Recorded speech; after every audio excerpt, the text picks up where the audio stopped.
नमस्कार साथियों, स्वागत आप सबों का। बिहार में शिक्षकों की बहाली को लेकर के बहुत बड़ी खबर। बिहार के जो माननीय शिक्षा मंत्री हैं, लगता है कि आम अभ्यर्थियों को हार्ट अटैक करवा करके ही रहेंगे। लगातार सांप्रदायिक ताकतों को हराते हुए, मोहब्बत बांटते हुए अब शिक्षकों की बहाली, ये इंटरव्यू भी लेने वाले हैं। इंटरव्यू शिक्षकों की बहाली में क्या कुछ इन्होंने अपने इंटरव्यू में कहा है। बेहतर शिक्षक चयन के लिए इंटरव्यू जरूरी है, ऐसा माननीय मंत्री का मानना है। अगर शिक्षकों के चयन के लिए इंटरव्यू जरूरी है, आखिर ये बात आया कहाँ से? क्या 7वें चरण की बहाली का इंतजार करने वाले अभ्यर्थियों को अब सामना करना पड़ेगा इंटरव्यू का? क्या 7वें चरण के शिक्षक बहाली का सपना संजोए अभ्यर्थियों को एक और कदम आगे बढ़ना पड़ेगा, या फिर मंत्री महोदय ने पूरा प्लान बना लिया है शिक्षकों की बहाली नहीं करने को लेकर के? एक और बड़ी खबर आप देखिए, राज्य में डोमिसाइल लागू करने की बातें लगातार जोरों शोरों से चल रही है। फॉर्म डोमिसाइल के साथ भराया गया है, लेकिन देशव्यापी विज्ञापन निकालने की जरूरत है। अफसोस, दुर्भाग्य, जो भी कहिए, ऐसे माननीय शिक्षा मंत्री जो कि स्वयं प्रोफेसर हैं, अगर उनके मुखारबिंद से इस तरीके की बातें अगर निकलती हैं, शिक्षक अभ्यर्थियों के सामने बेहद दुर्भाग्यपूर्ण जो है ये समय होगा।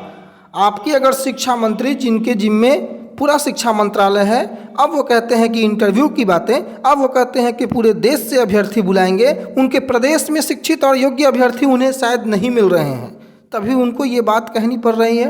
पूरी खबर को हम पढ़ते हैं, फिर इस पर विश्लेषण करते हैं।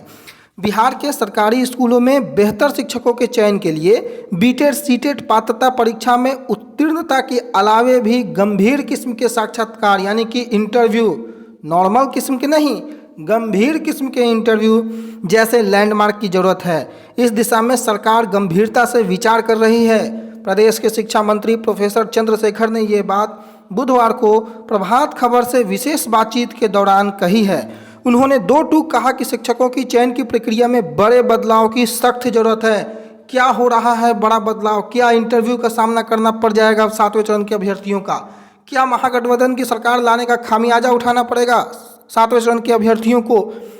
आम अभ्यर्थियों को अब जाग जाने की जरूरत है, एकजुट हो जाने की जरूरत है। Merit, not merit, CTET, BTET, STET, BTET, कोई कैंडिडेट हो, भाई जाग जाओ। शिक्षा मंत्री महोदय के मंसूबे सही नहीं लग रहे हैं। शिक्षा मंत्री महोदय पूरी तरीके से बहाली को डुबा देने के फेरे में हैं। शिक्षा मंत्री महोदय बिहार के लड़कों की बहाली नहीं करने वाले हैं। शिक्षा मंत्री महोदय को अब लड़का जो है देश से खोजना पड़ रहा है। कल ये जब बयान दे सकते हैं कि हमें देश में भी कैंडिडेट योग्य नहीं मिल रहा है, तो इनको विदेश में भी विज्ञापन कहीं निकालना ना पड़ जाए। शिक्षा मंत्री प्रोफेसर चंद्रशेखर ने बताया कि शिक्षक चयन की वर्तमान जो प्रक्रिया है, शैक्षणिक गुणवत्ता स्थापित करने में कमतर साबित हो रही है। विज्ञान, गणित और अंग्रेजी जैसे महत्वपूर्ण विषयों के बेहतर शिक्षक न मिल पाने पर उन्होंने इस सवाल पर जवाब दिया कि इसके पीछे शिक्षा प्रणाली, संस्कृति में कुछ न कुछ कमियां जो हैं वो जिम्मेदारियां कमियों की रही है। हालांकि इस ऐसे में शिक्षकों की पूर्ति करने की वो कोशिश करेंगे जिनमें सारी क्वालिटी हो। देशव्यापी विज्ञापन निकालने की भी बात इन्होंने कही है, और ये क्यों कही है? अगर प्रदेश में हमारी ज़रूरत के शिक्षक नहीं मिल सकें तो विज्ञान, गणित और अंग्रेजी के शिक्षकों के लिए देशव्यापी विज्ञापन जारी करने की सोच सकते हैं। इतना दुर्भाग्यपूर्ण बयान जिसकी कोई कल्पना नहीं कर सकता है। बिहार ऐसा प्रदेश है जो पूरे देश को चलाता है। बिहार ऐसा प्रदेश है जहां से ज्ञान की प्रकाश जो है वो आगे पूरे देश को जो है अंधकार से प्रकाश की ओर ले जाती है। बिहार ऐसा प्रदेश है जहां से सबसे अधिक IAS IPS क्वालिफाई करके पूरे देश के जो प्रशासनिक व्यवस्था है उसको चला रहे हैं। बिहार ऐसा प्रदेश है जहां पर गौतम बुद्ध से लेकर के चाणक्य, अशोक जैसे महान सम्राट हुए हैं। वैसे प्रदेश में माननीय शिक्षा मंत्री का ये कहना है कि यहाँ उनको योग्य अभ्यर्थी नहीं मिले अगर, तो वो देशव्यापी विज्ञापन भी निकालेंगे। मुझे नहीं लगता कि इससे दुर्भाग्यपूर्ण कोई भी बयान एक शिक्षा मंत्री, उस प्रदेश के शिक्षा मंत्री का होगा जिस प्रदेश के शिक्षा मंत्री आज गद्दी पर बैठे हैं। आगे इन्होंने क्या कहा? आखिर बच्चों के हित में ऐसे कदम इन्हें उठाने पड़ सकते हैं। शिक्षा मंत्री ने साफ कर दिया कि हमारी सरकार वर्ग संचालन पर फोकस करेगी। अभी ऐसे शिक्षकों का अनुपात बेहद कम है जो पूरे मनोयोग से पढ़ा रहे हैं। कहीं ना कहीं शिक्षकों को लगातार आड़े हाथों ले रहे हैं शिक्षा मंत्री महोदय। इन्हें अब भी इस बात का जो है शंका है कि शिक्षक पूरे मनोयोग से नहीं पढ़ा रहे हैं, जबकि शिक्षकों का ऐसा कहना है कि शिक्षकों को पढ़ाई के अलावे अगर आप चुनाव करवाएंगे उनसे, अगर आप जातिगत जनगणना के लिए शिक्षकों को लगाएंगे, पढ़ाई के अलावे जितने सारे काम होते हैं सारे काम अगर शिक्षक करेंगे तो कहाँ से वो 100% योगदान पढ़ाई को दे पाएंगे अपने।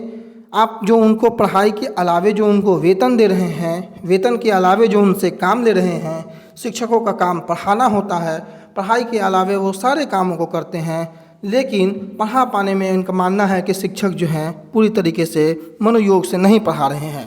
हालांकि कुछ शिक्षकों को इन्होंने तारीफ भी की है कि वो शानदार पढ़ाई कर रहे हैं और उनके स्कूलों में बच्चों की संख्या अच्छी खासी होती है। और बड़ा जो बदलाव है, संकेत जो इन्होंने दे दिया है इंटरव्यू का, ये पुरजोर मुस्त तरीके से इनका विरोध होना चाहिए। केवल इंटरव्यू का ही नहीं बल्कि इंटरव्यू की बात करने वाले माननीय शिक्षा मंत्री का विरोध होना चाहिए। ऐसे शिक्षा मंत्री के बयान कई अभ्यर्थियों के लिए बहुत ही ज़्यादा दुखदायी हो सकता है। जो अभ्यर्थी इंतजार कर रहे हैं 7वें चरण नोटिफिकेशन का, जो अभ्यर्थी पिछले 4 वर्षों से इंतजार कर रहे हैं आपके विज्ञापन निकलने का, अगर आप उल जलूल की बातें इस तरीके की करेंगे तो इससे ज़्यादा दुर्भाग्यपूर्ण कुछ नहीं हो सकता है। शिक्षा मंत्री ने केंद्र पर आरोप भी लगाया, 40% का बजट नहीं दे रही है केंद्र सरकार। माननीय शिक्षा मंत्री हमारे चंद्रशेखर हैं जो कि केंद्र पर आरोप लगाए हैं कि सर्व शिक्षा अभियान का नाम बदलकर जो समग्र शिक्षा करके केंद्रांश की जो राशि है उसमें कटौती की जा रही है। बताया कि केंद्र राज्य के समग्र शिक्षा अभियान के बजट में 40% तक जो है कटौती हो चुका है और ऐसे में सरकारी स्कूलों के बच्चों की पढ़ाई भी बाधित होती है। हालांकि राज्य सरकार अपने वित्तीय संसाधन से बजट की पूर्ति कर रही है। केंद्र जो है हिंदू मुस्लिम विवादों को तूल देकर शिक्षा को हाशिए पर पटक देना चाहती है और हमारी सिंगल इंजन सरकार जो है केंद्र के मंसूबे को कभी पूरी नहीं होने देगी। जो बातें थी शिक्षा मंत्री प्रोफेसर चंद्रशेखर ने, जो कि प्रभात खबर से विशेष बातचीत इन्होंने की थी, उस बातचीत का हिस्सा आज प्रभात खबर में ये प्रकाशित हुआ। जैसे ही ये खबरें आईं, अभ्यर्थी जो लगातार परेशान थे, ये बुधवार की खबर है।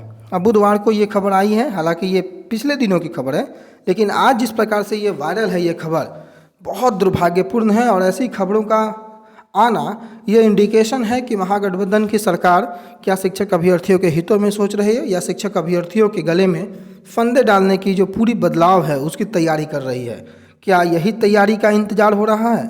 क्या शिक्षक बहाली में यही बड़े बदलाव हैं? क्या शिक्षक बहाली के कैंडिडेटों को अब इंटरव्यू से गुजरना पड़ेगा? क्या शिक्षक बहाली के कैंडिडेटों को अब एक और पड़ाव से गुजरना पड़ेगा? और अगर ऐसा होता है तो क्या शिक्षक अभ्यर्थी इसे बर्दाश्त कर पाएंगे? क्या शिक्षक अभ्यर्थी इससे सहमत हैं? क्या शिक्षक अभ्यर्थी इंटरव्यू 7वें चरण में देंगे? आपके कमेंट्स बेहद महत्वपूर्ण हैं। अपने कमेंट्स को ज़रूर दीजिएगा कि क्या शिक्षा मंत्री के इंटरव्यू वाले बयान से आप सहमत हैं या नहीं हैं। बाकी समय समय पर जो भी अपडेट आते रहेंगे आप तक पहुंचाएंगे। फिलहाल के लिए इतना ही, धन्यवाद।